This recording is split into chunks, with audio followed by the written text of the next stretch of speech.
Welcome to Star Power, where we explore the brilliance and diversity of life. I'm your host, James Barbour, and this podcast is all about embracing the multifaceted nature of our existence. From the dazzling lights of entertainment to the intricacies of lifestyle and the dynamics of business, we delve into every aspect that makes us who we are. Whether you're looking for inspiration, insights, or just a dose of positivity, you're in the right place. Join me as we journey through the myriad experiences that shape our lives and discover how we can all shine a little brighter. This is Star Power. Hey, welcome to Star Power. This is James Barbour, your host, and I got a buddy of mine on who I've known for a number of years. I've actually interviewed him before, but not only is he's a genius in the arts, he's a genius in marketing. But what I really love is my passion. If I could like do anything, I would just take a camera and a lens and I would go into the middle of nowhere and take photographs. And so Serge Ramelli has an amazing brand called Photo Serge. I actually have a friend that's enrolled in your program. You met her at one point. She had no idea that I knew you. And I'm so excited to have you on, buddy, just to share your knowledge of art and photography and your amazing history. So thanks for being here. Well, thank you, James, for having me. It's really cool. I'm happy to see you again. Yeah, you too. You shared with me when we first met. Actually, it was probably on the first time I interviewed you for, it was Ted McGrath's podcast that I was interviewing people for. How you got started, because you weren't doing photography. No, I never took a photo before the age of 35. Well, the truth is, when I was a kid, I really wanted to be an actor. That was really what I wanted to do, actor and director. When I was 16, 17, 18, I remember I saw when Back to the Future came out in 1987, it really shocked me that a movie could create such an, I wanted to be like, McFly, and he was so cool. And just the emotion I got out of it, I was like, I'd love to get involved with that media, as an actor, because I've always wanted to be an actor, and as a director. And then, how life goes on. I started working in a corporate job. I was a coder at the age of 18 up to about the age of 24, 25. And then 25, I started working for my brother. My brother created a company called 1001 Web Promotion. It was in Paris. And we were selling websites for hotels. Like it was like the early of the web. 1996, 1997, like people just got their first website. And so he was the first, and he started doing software. And I became his VP for sales. At first, I was very part-time. And then in 2002, I became full-time. And because I was living in the south of France, and I moved back to Paris. And when I moved back to Paris, I went really all in with this business, and I boomed it. In 2003, I got a huge hotel chain to come on, and it just such a big contract that they had to hire a lot of people. So I was making great money, but that goal of being an artist, now I'm 33 years old, I'm making decent money. Mm-hmm. I'm actually making a lot more money as an artist now, to be honest. But at the time, I thought it was Well, we're going to talk about that because that's exciting. Yes, and I thought it was amazing. But, I got really sad. I got actually depressed. I was like, I'm just going to be 70 like that, and I would have never done something artistic with my life. And so something happened at the age of 35, where I was like, okay, I actually started doing short movies, because this is really my love, was short movies. And I didn't know what I was doing, and I was acting, and they were awful. They were really bad. And then it was really bad, like very, very bad. And then I remember all my life, December 2004, we just, because I was paying so much tax in France, is crazy. I was paying a lot of tax. We bought a piece of property with all my friends in Megève. It was a beautiful place. Anyways, it was actually a complete scam. I found out later. But anyway, the girl who sold us that invited us for 1 week in Guadeloupe, in the Caribbean. Yeah. To thank us for buying the thing, or scamming us actually, because we overpaid for it. That's another story. Anyway, Right. But when I got there, I was like, oh, I'm going to the Caribbean. I need to buy a camera. So I bought like a Sony camera, like a very cheap one, and there I took a photo of a colleague of mine, somebody that was working with me, a pretty girl actually, and I had a designer. The designer of the company was with us on vacation in the Guadeloupe, and he Uh-huh. said, "Have you ever heard of Photoshop?" I'm like, "No, I've never heard of it." And he took one of my photos and like cleaned up his skin and made it into a magazine cover. And I don't know why, but that was like a huge change in my life. I was like, I had this realization. I was like, a camera and a software, unlimited creation, and that changed my life forever. That's incredible. And look, if you have not seen Serge's images, they're stunning. And you told me that you started going around and well, we'll talk about the workshops in a minute because Yeah. I told you I Yeah, want to that's much go. later on. Yeah, but you started taking pictures and selling those photographs, right? Yeah. Was that the trajectory? So the trajectory with this, I first of all, I was just, taking photos after work, basically. But I was working in Paris, one of the nicest cities in the world, if not the nicest. Right. And I was working in the nicest part of Paris because my customer were, by Notre Dame and all the nice place. So I had a camera on me, a Canon EOS 350D, which is like they call it the Canon Rebel. What you buy at Best Buy, like if you walk into Best Buy today and you said, I want a Canon, they'll sell you a T2i, and it's like the entrance, $350. And it's the same camera for the last 15 years. They just upgrade the sensor, but same idea. So I bought that and I had it in my scooter. I used to drive around and after work I would take photos. And so I was really bad for 2, 3 years, but I was going hard at it, like studying tutorials, blah, blah, blah. And then actually, I often tell that story, but it's a true story. I came across another photographer who, at the time, so now we're in 2008, the guy had sold $1 million of photography in 2008 and Wow. 800,000 euros, if I remember well. But he was selling like $25,000 photos in like, his name is Jean-Michel Bertz, a French photographer, in like Fifth Avenue and Place Vendôme. Like he was very high end, like $25,000 a piece. And he had a workflow which was very unique. He would shoot, you see that camera here, there? That is Yes. a 4x5 camera. It's a very old camera with film. He had a similar camera, and then he would, Like a with a Hasselblad. special, yeah. Yeah, like it's just, we call that, this big 4x5. Ansel Adams used to have one where you Oh, I had know like what you're talking about. Yeah, yeah, the big one. Yeah, the, yeah. the big ones, and then basically the idea is you, it's one film at a time. You just one big film, 4x5 inches, you put in and you expose your film.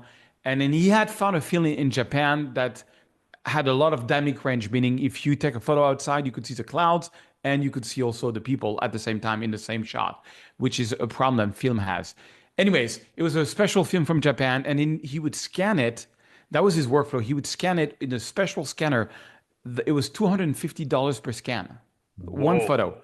So, but he was a pro. So like he had very little film. Like he was so pro, he did a book on New York that was like 71 photos. He shot 72 photos because he couldn't mess them up. Like he would literally spend 8 hours like doing his framing, waiting for the light and just take the shot because he had so little film.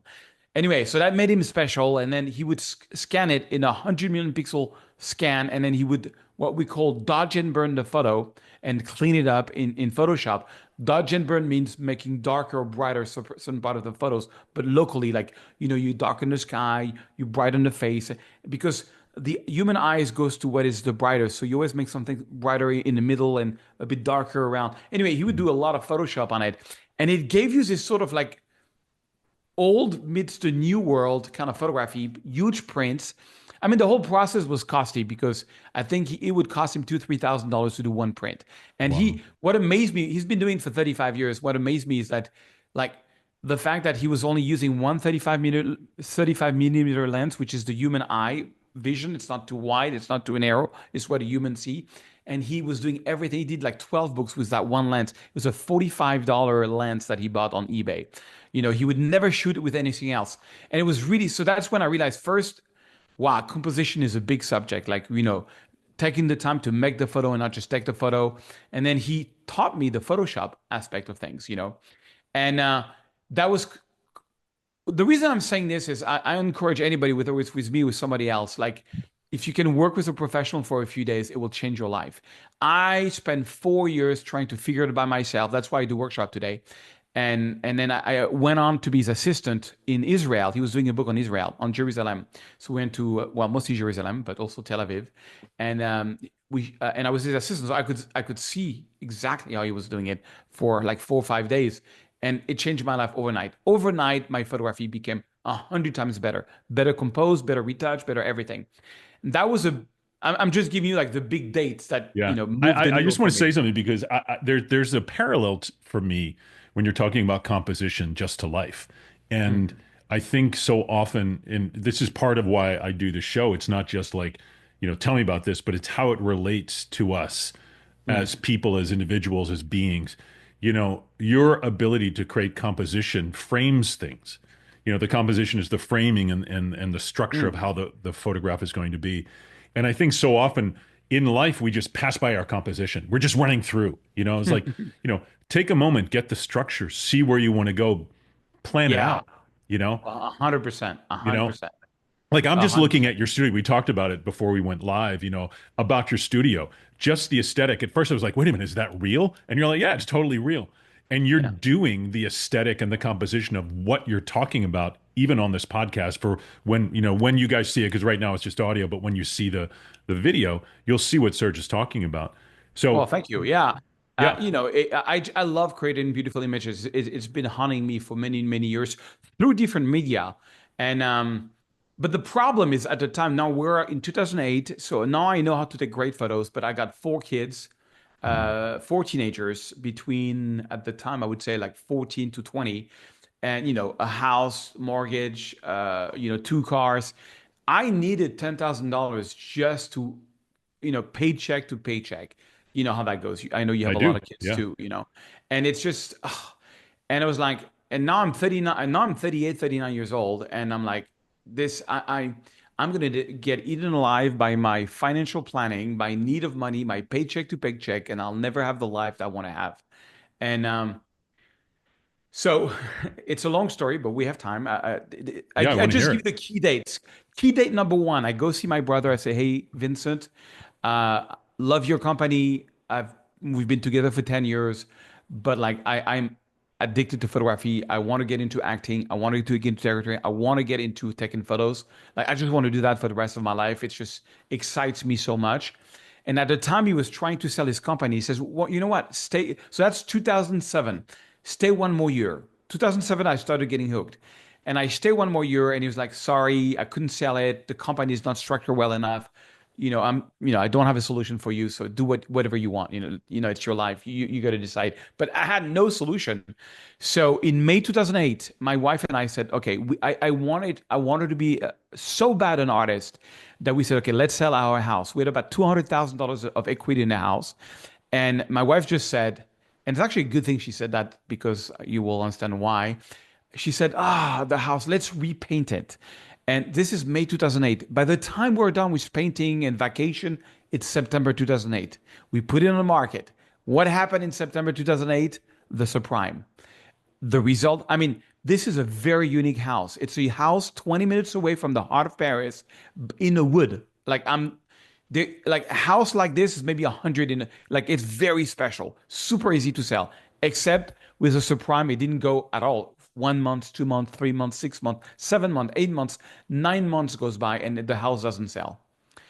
At this point, I'm like, I'm screwed. I'm like, I'm never gonna make it. I'm like, that $10,000 a month is just holding my life in chain, Yeah. and I'm never gonna be the artist I want to. I'm never gonna have the life I want to have. And I was really, really, I was very upset, especially that selling the company didn't work, selling the house didn't work. I didn't know what to do. My idea is I needed about 200K of set aside to sort of make it as an artist. So I had like a buffer, a caution, Yeah.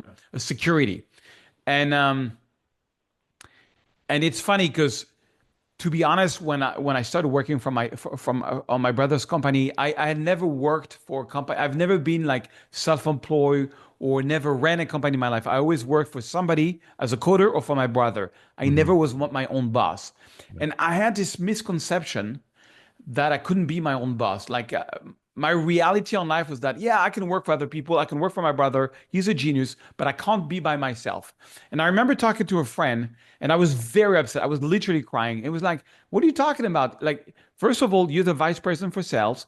You're the one who got that contract. There was one famous contract I got that just 5x the company's income for a few years. And he was like, you're the one who boosted, like when your brother was making so much when you came, and then, like you really scaled the company originally. And my brother is a genius. It's his company, but I really, I got in some juicy contract with the help of my brother. But, when I came in, I think I 5x everybody's like the top executive structure salary after doing this. So, and the guy was like, you did that. You can do it with your art. And then I was walking down the stairs. I was like, he's right. By the time I had a huge collection of photography, and I knew a few Mhm. wealthy people in the world of hotels, and I knew a guy. Right. Mr. Sahuk, his name was. He had this hotel called the Abbatiale in Agora. He had two hotels in the heart of Saint-Germain-des-Prés, which is like by Notre Dame. Yep. And I went to see him, and I want to give a shout out to him if he ever listens to it, because this story is incredible. I went to see him and I said, "Hey, Michel," that was his name. And I told him a little bit this whole story. I was trying to, make a shift in my life and become a photographer. And I was like, what if we did something like, because he was renovating a hotel. What if I printed a huge photo for every room, for the breakfast room? You would give me $1,000 per pieces, but I'll make a good profit with it. But we're gonna make like a very unique hotel where nobody else has this photography. It's kind of like your unique selling proposition for the hotel. And he had 44 rooms on one and 44 on the second. I was like, let's do at least one. And he was like, okay, he was a nice guy. He said, let me think about it. Give me a couple of days. He calls me 2 days after. He says, you know what, sir? I got two hotels. Let's do both. I'm going to give you 84,000 euros. That's about $100,000. And I was Wow. like, and I remember I was like, what? And with that energy, I went to see two friends of his, and I sold about $170,000 of photography in 4 days to Wow. basically people that I friends that I knew that wanted to help me. That was pretty much the amount of money I was going to get from selling my house that I got in 4 days from this four guy, and they loved it because they knew that I was selling. It was costing me about $200 to fulfill, so I was making 800 euros or dollars, for simple math per photo. But they didn't care. They wanted to help me. It was a big write-off. They were doing $4 million renovations. It was nothing to them. It was 40K out of 4 million, and it was really gonna be the rooms are very small in Paris. The photos were huge. It really gave a personality to the rooms, Yeah. and changed my life. And I went to see my brother. He was very surprised because my brother just started a software company and wanted me. He says, "Look, if you stay with me, I'll give you 20%." And I said, "No, Vincent, I need to do this. This is my life." And little side story, he sold that company a year ago for an undisclosed amount of money, but I would be a big, big millionaire if I had said yes. Absolutely no regret, James. I said Yeah. no. This is not the life I want to have. I'm like 39 years old, and I gotta do what I want to do. And I took that money, and then I made a huge mistake, but that's a whole different thing. But we have time, so I can tell you the full I story. want to hear it. So wait, I have a question. So each photograph was different for each room in the hotel.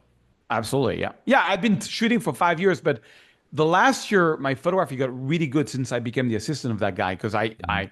when I see somebody working, if you work with a master, and you see him working, you show him your work, like I learned more in literally 4 afternoons than I did in 5 years of trying to even watching tutorials. Like that's why I say people come on workshop with me, you know, do my institute, which is like a whole online coaching Yeah. program that I have.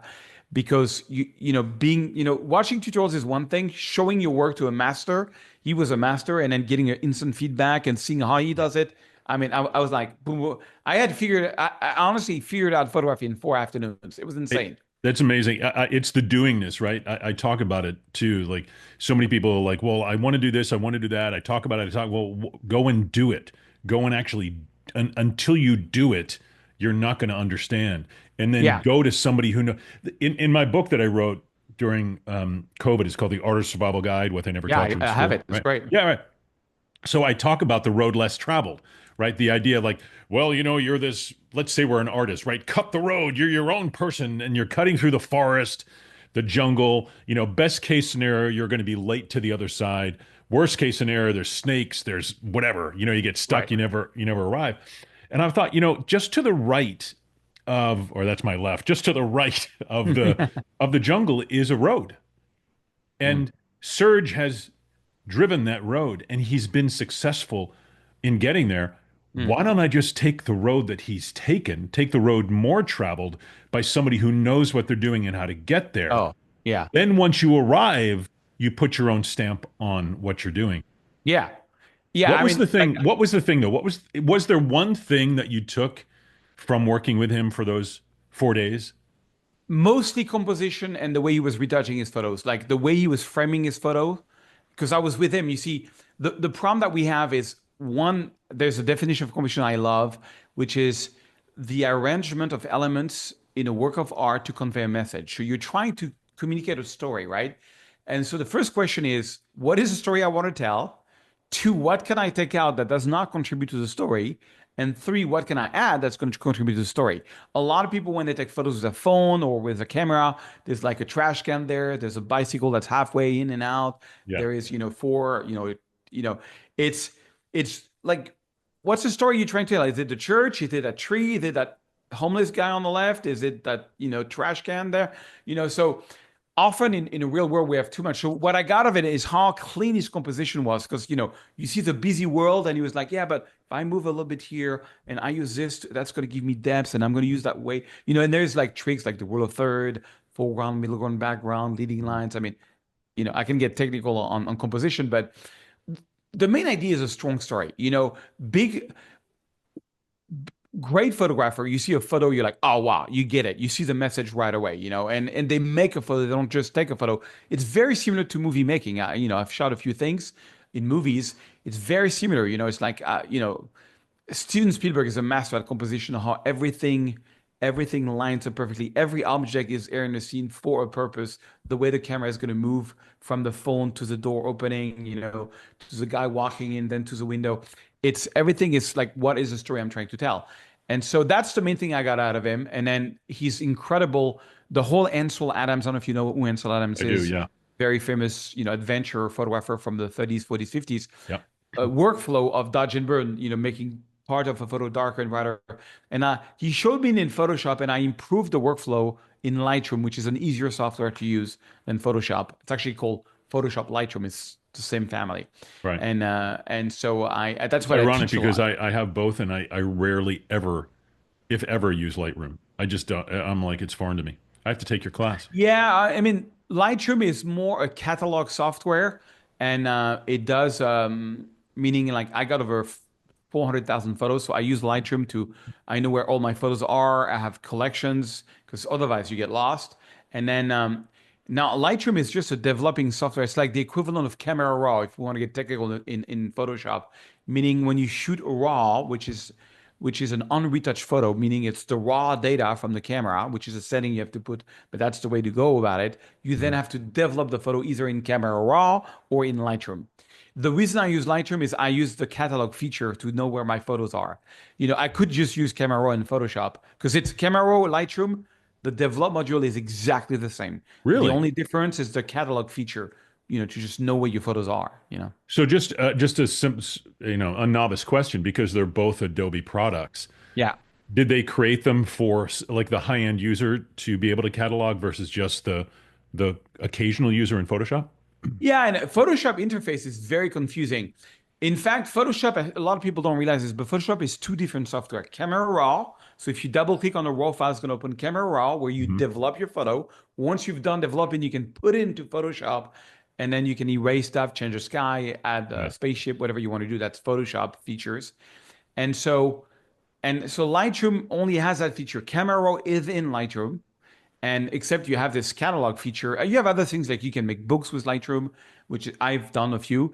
Hmm. You can, geotag your photo, put like a GPS data. You can make websites. You can actually make your entire website on Adobe Portfolio directly from Lightroom. So it's more feature of organizing your work, but the retouching is two. It's the exact same engine. Camera Raw, Lightroom, same thing. There's Wow. not a difference. Even the Lightroom on your phone, all of that is the same engine. So, well, the phone has a bit less feature. Right. But 400,000 photos. If you don't have a catalog, it's hard. If you don't have like collections, in the split of a second, became the official photographer of Las Vegas, who's bragging, but I am. No Out of way. yeah, out of yeah, the mayor. It's a crazy story, but the mayor of Vegas wanted to reshoot the whole city because of the sphere that totally changed the landscape. They shortlisted 70 photographer, and I don't know why she fell in love with my photography and ordered that it was me at whatever cost. And so I got hired by R&R and Frequency Picture, which is the two official agency of Vegas.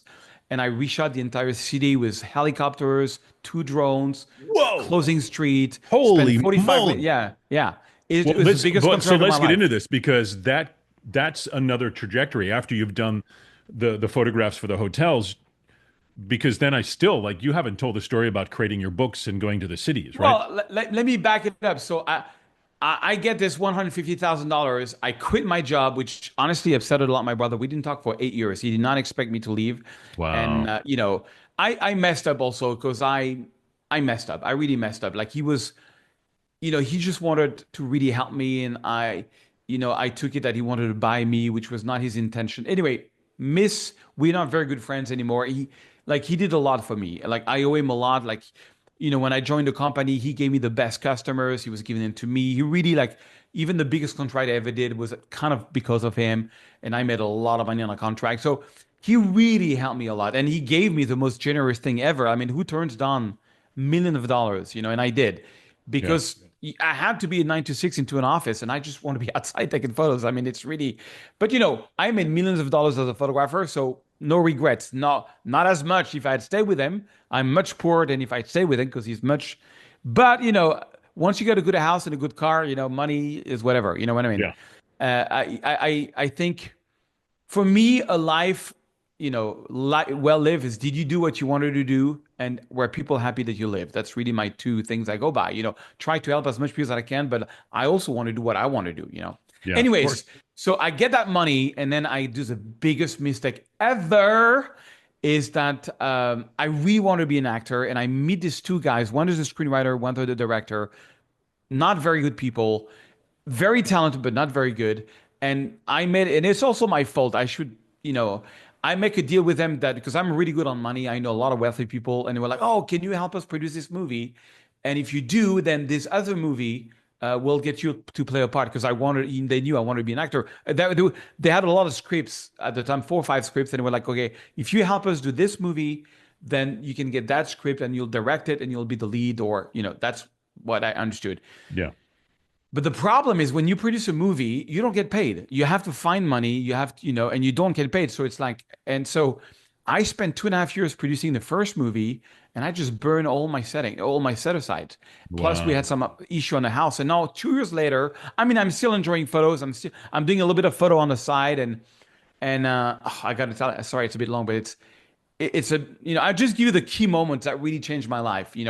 And I had a big false data, how do you say it? Like a false information about life at the time that really killed me, which was that when I partnered with them, I was like, if I ever wanted to make it, I have to just go all in as a movie producer and like not do anything else. And I was actually working as a photographer on the side. I started doing photography for hotels and making quite some money, but I didn't want to push it too much because, and crazy story is like, I was not even calling anybody. They were just calling me because they really liked my work. I did Hmm. one hotel. I was very famous, and I shot 70 hotels from referrals from that one Wow. hotel. So much Incredible. my quality. But at the time, so this is what? This is 2010. I quit my job. So 2011, 2012, 2013, I'm like full in. I'm going to produce these movies. But at the time, I'm making 5K a month on photography, and my basics is nice. Look at My that. I love basics is yeah. I still need 10 grand.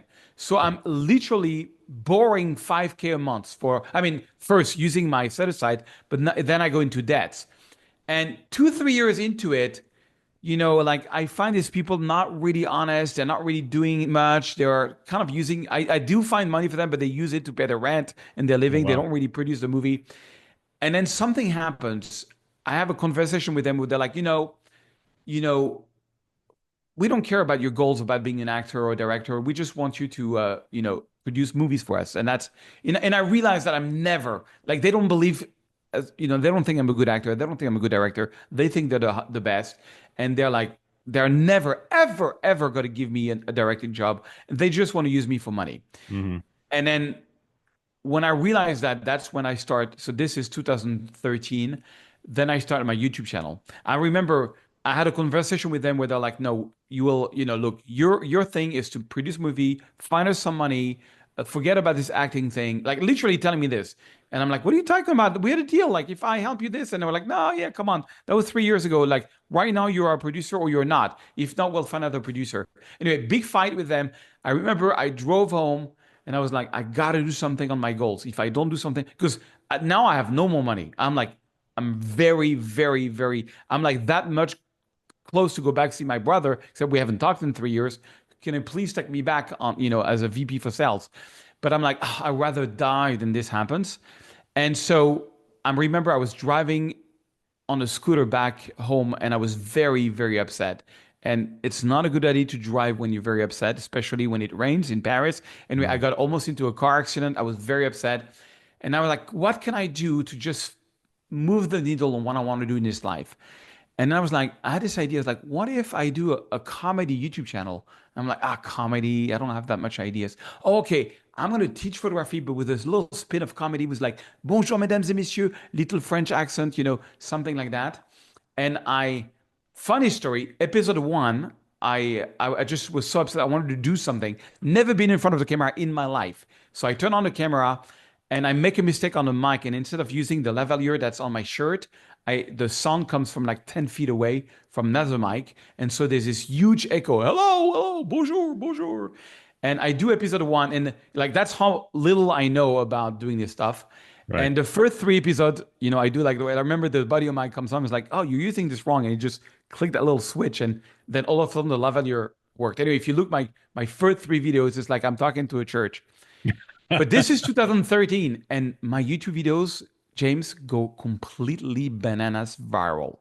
Wow. And at the time, I'm really dying. I'm dying. I'm sick constantly. I am so under the thumb of these two guys that if they ask me jump, I would say how high. Like I'm really under the thumb. Mm. And I don't see that they're very toxic people, extremely Hmm. toxic, but I don't see it. Hmm. And anyway, but I started doing my YouTube stuff. Oh yeah, for one little twist that I forgot to talk about is, so I had this false data that if I ever were gonna make it as a producer, I had to only do one thing and one thing only, which was to produce these movies.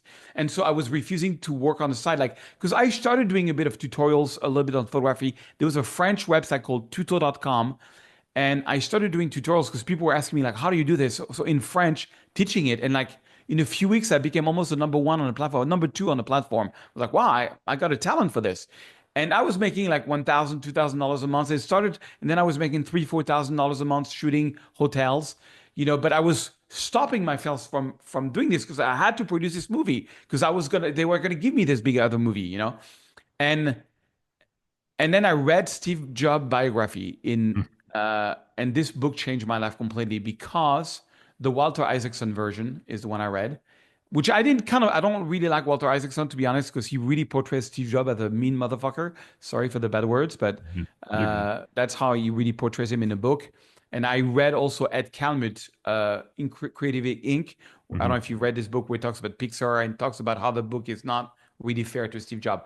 But anyway, it's kind of stupid, but this is what I got from Steve Jobs. Steve Jobs, from what I remember, in 1984, got kicked out of Apple, sells all these shares, and buys the Pixar, which was a computer from George Lucas, to create Next, which was supposed to be the next Apple.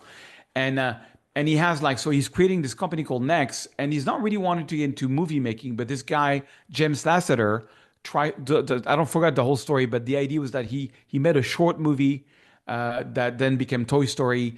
And basically, while creating Next, while getting back into Apple, he created Pixar on the side. And a lot of people don't know, but when Steve Jobs died, he was worth $11 billion. 10 of this 11 billion was from Pixar, from the deal he did with Disney when he sold to Disney years later, and only one from Apple.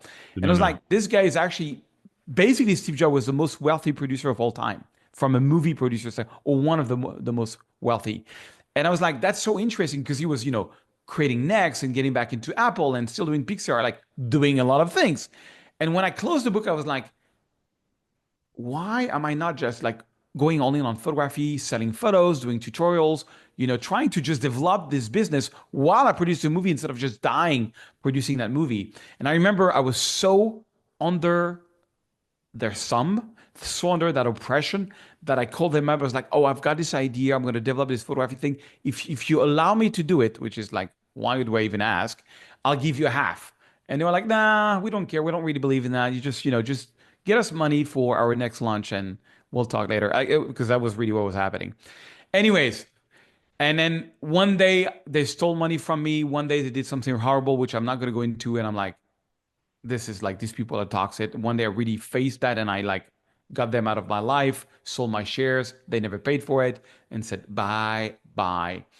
And and then I really developed the photography stuff. And then, and through the YouTube channel, something else happened. I don't know if we have time. I feel I'm talking a lot. No, we're good. We're good. Okay, This is cool. all about you. All right, perfect. So the But next big this thing, is why so I now, like this search because, so often people see successful people and they're like, oh, they just did blah. They just worked and they got there. And, everybody who I've interviewed, and I know that you've seen this as well, who has reached a certain level of success has had failures and made mistakes along the way and have had to like, pull up themselves by their bootstraps, which is why they were able to push forward. So these lessons I think are invaluable. So I'm glad you're sharing. yeah. Yeah, and the thing that I have so much passion in photography, I would pay to do that. I would Mhm. literally pay to, and a lot of people do. A lot of people buy gears, travel, take photos. It's costing them money. It's a hobby. It's costing them a fortune. Yeah. A fortune. Cameras can be expensive. And then, but when you do what you love in life, you get a lot of power from that. Like, I enjoy sales, but not as much as I enjoy the art. And so, if you can find a way to monetize your art, your passion, happiness is around the corner because now by monetizing you just and that's I guess that's what my biggest ability is to monetize my passion. Hmm. Like whatever I do, I monetize it. I give you an example that happened to me recently. I fell in love with this software called Unreal Engine. It's a free Hmm. software to create 3D stuff. It's fucking amazing. Sorry, again, I was raised by Robert De Niro. If any, so uh, as in French, Robert De Niro is our big father, so Yeah. he says that a lot. But anyway, and and I learned the software so well that I started doing YouTube videos on it, and I did a course, and I ended up making $40,000, $50,000 just in the process of because through course sales on Unreal Engine, because I had a video go viral on YouTube, people were buying my course. You know, I always find ways. Like today, I have 17 different income sources from my photography, from like Wow. 17. yeah, galleries renting my photos, books, Calbi One, which are renting some of my courses, my own courses that's on Udemy, my own courses that's on PhotoSearch, my own courses which are on Creative Labs, my own courses so I license my courses. I have photos with Nike, I have the Vegas deal, I have, a lot of people, just different income sources, ways to exchange. Oh, I have a whole deal with Samsung where I do stuff for I do all the photos for the phone. Anyway, because now I have an agent who gives me all these deals, Right. and so but the key thing that I was so passionate that I had whatever energy to really go for it. But there's something else, and it's kind of weird. But people talk about manifesting their life, and and I do think it's true. If you believe a little bit in yourself, I love this quote from I don't Chinese philosopher. I thought who says this. The man who thinks he can and the man who thinks he cannot are often right. You know Hmm. what I mean? And a lot of people don't do art or having the life they want because they're like convinced they want to do it, but no, but I'm not good at it. And so you're done. Like if you cannot conceive, you can make it. You don't even start. The main thing is to work on yourself, and that's why coaching is so important. Like, Yeah. I mean, if I want to be a singer or an actor, I'll do coaching with you because the success you've had. And it's because it helps. The man who makes it is not the most pretty, handsome actor or best singer. It's the man who think he can, really. I know some singers which are not that great and they just work on their voice, but they're like, yeah, I'm the shit. I'll do it. Mhm. That is the most important feature I find is thinking that you can. Anyways, I got lost on my story. So here we are. So yeah, so I started a YouTube channel, but now I'm still financially not very viable. But something happened that's kind of absolutely insane.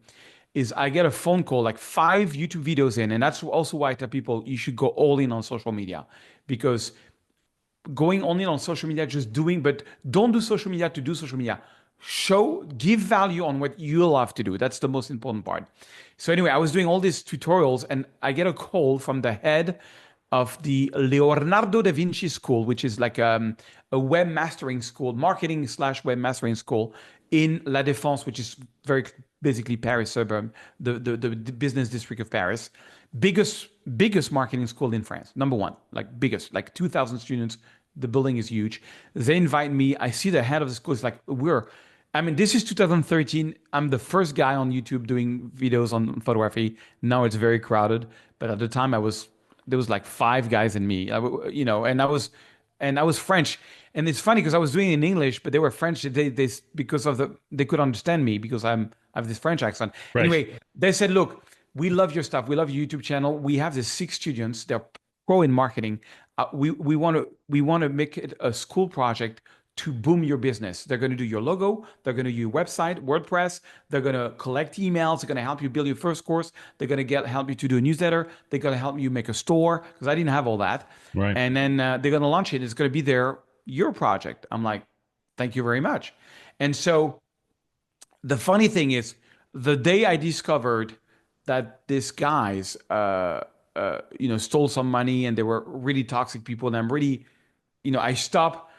Often we fall in love. I find this also in sex and love is you fall in love for a girl, and it's not you're falling in love for a fantasy. It's not really that being, but Hmm. you put a twist to that being, and you're like, oh, she's the one, and or he's the perfect partner. But you don't look at the being as he is, and that's what was happening. And at one point, I was like, these people are truly toxic.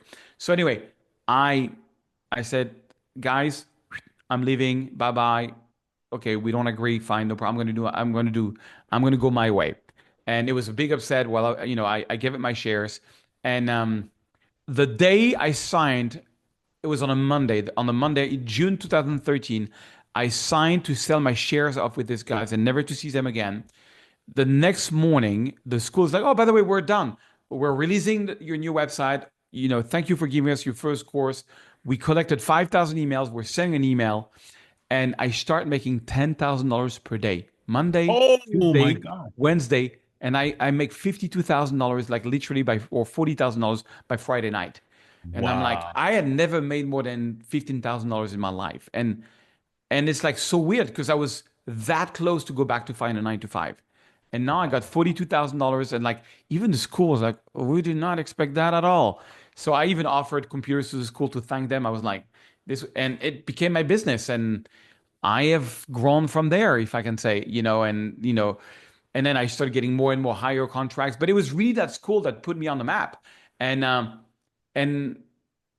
about a year after, I got this other, and that would be the last story that really, and this one has to do with manifesting with your life. Like, if you believe in yourself and you wish good things for you, things happen.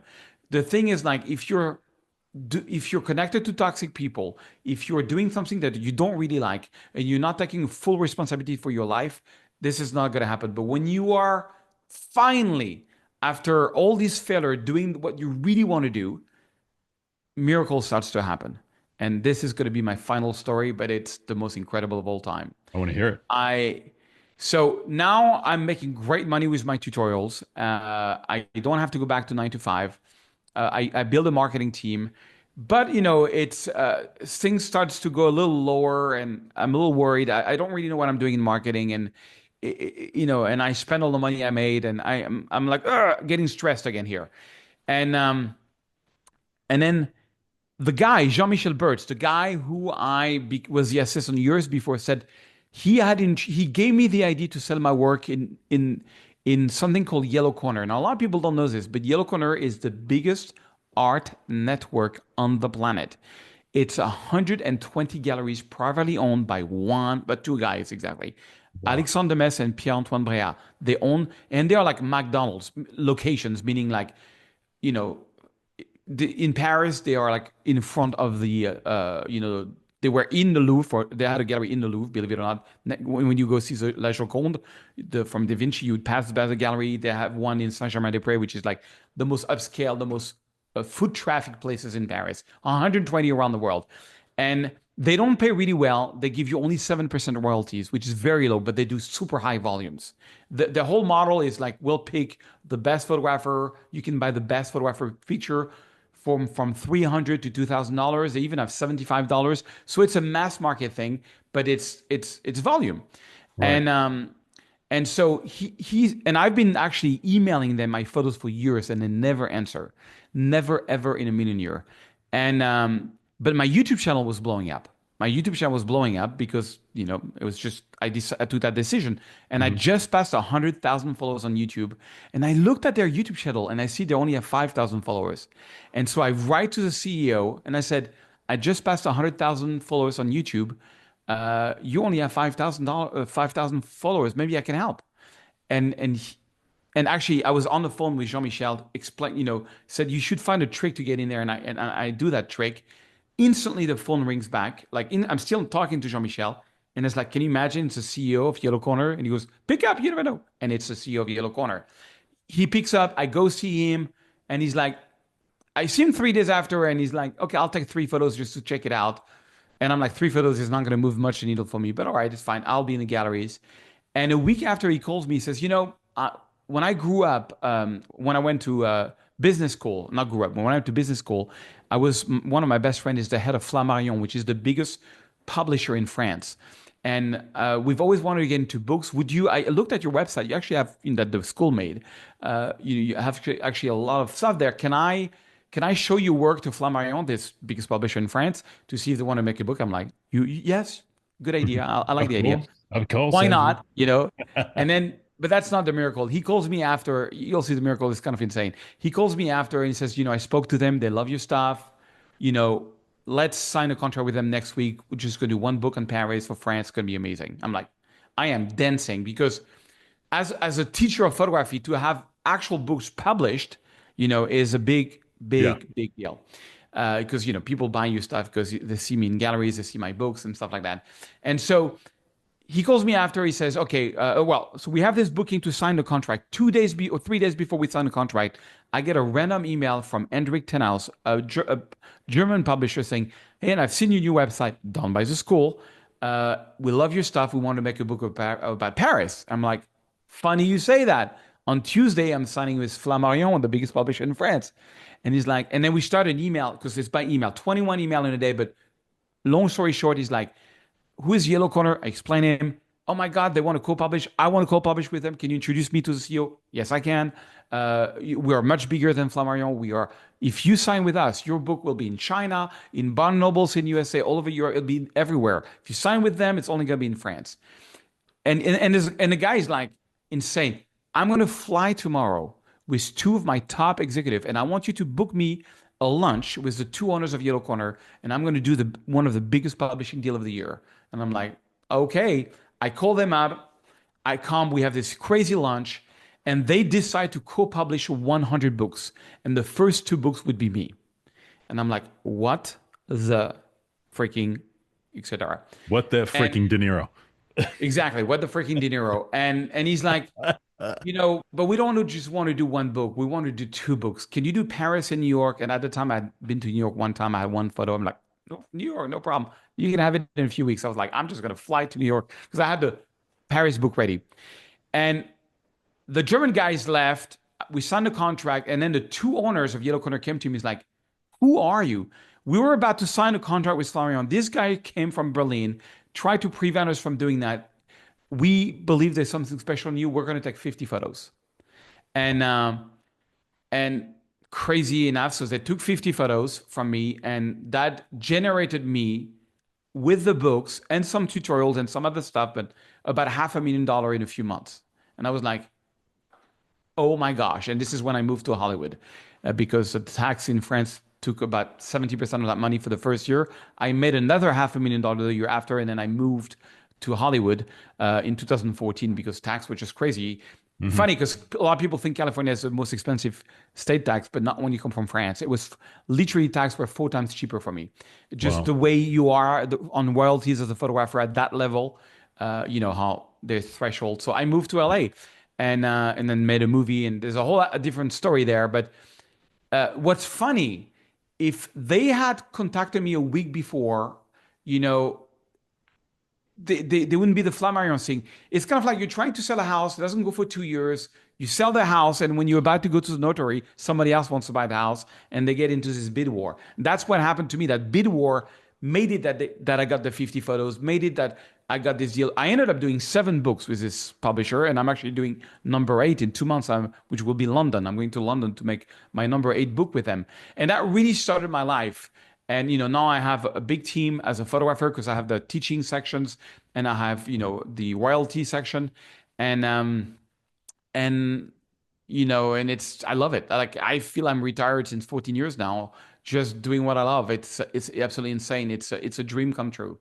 It's an It's absolute amazing. dream come Let me true. ask Yeah. you though, because you're like, I was on your website today, Photo Surge, and you do workshops and you do workshops in these very, like, you're going to be in New York, you're going to be in, Paris. I mean, you're Paris, Zion, San Francisco. Yeah, this year. incredible.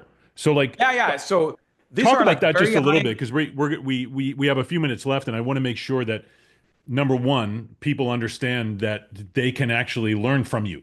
It's not, Yes. because you've reached this high level and it's what you talked about. Like you went and learned from the gentleman who had the large format camera and, how do people learn from you to be able to expand their vision? Yeah, well, come on the workshop. To be honest, they're almost all sold out. I think there's like each workshop have two, three, because there are 20 people workshop. They're almost all sold out. Paris was actually sold out, so I added another week, and that one is almost sold out. So hurry up if you want to get on one of the workshops. But I'll do them again next year. I do 4 or 5 a year. There are 5 days workshop in an iconic location. I'm with you with 3 other instructors, which are people that I've trained for years, which are amazing. I want to make sure there's one instructor for every 5, 6 students. And we shoot in the morning. We go in a hotel and we touch together in the afternoon, and then we shoot in the evening. And then we also have a gourmet experience where I take, especially in Paris, to some of the best, not crazy high end, but good restaurant that tourists wouldn't find by themselves. Like I give it like a bit of I lived 44 years in Paris, so a real true Parisian experience. And it's really a lot of fun. And I've had a lot of people that I've done workshop with who I have 2 of my students. It's not a joke. One has made a lot more money. He just got rewarded for $5 million in 5 years as a photographer. And he was one Wow. of my early students on this, not on a workshop, but I also do online workshops. He did like an online workshop. Well, actually, I kind of did a workshop with him because I did a private coaching with him. And that really launched him, Team Shield. And then the other guy named Jacob Bors also is making about I would say 500 to $1 million a year as a photographer. And he was on my first workshop. And and a lot of the people, some people don't care about making money. They just come on because they just want to create an effect with their photo. They want to have great photography.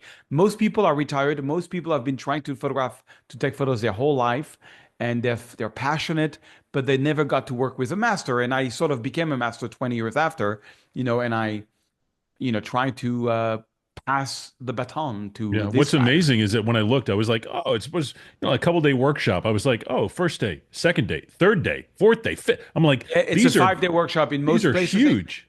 Yeah, they're big. They're 5 days workshop, except Zion. Zion is my first one, which is only 3 days because it's a bit smaller. But Paris, New York, especially New York, we go for the fall. We go.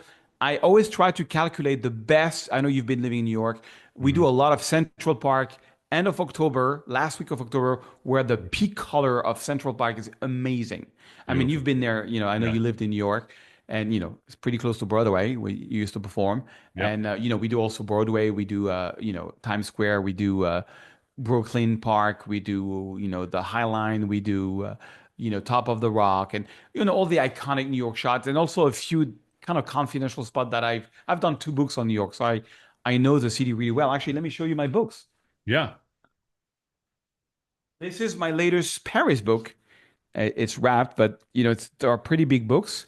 120 pages, and actually, this So do one. you do a photograph per page or do you photograph and then a description? How does it work? Let me show you. It's no, it's you got very little text, Well, for this, it's just mostly Oh, wow. photos, and it's mostly some of the best work. That's actually, Yeah, and I can it's see. Yeah. photos, and there's a bit of text at the beginning. At the beginning you have a bit of text, Yeah. and it's done by this publisher called Ten House is the guy I was talking about. Which I've done 8 books with. They're in Berlin. Unfortunately, Hendrik passed away.